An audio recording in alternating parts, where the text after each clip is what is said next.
Kapag lumapit ka sa Diyos at buong puso mong ipinagkatiwala sa Kanya ang lahat ng iyong problema, mararanasan mo ang kapayapaang hindi kayang ipaliwanag ng mundo.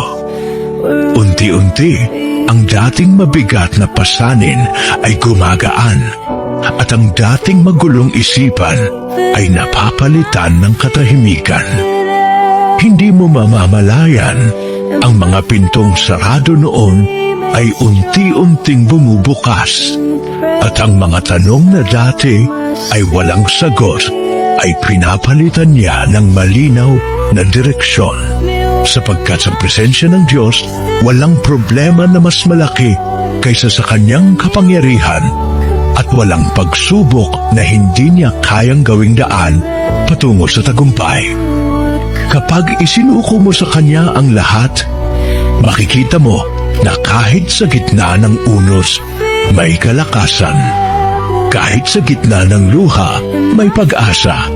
At kahit sa gitna ng kawalan, may bagong simula.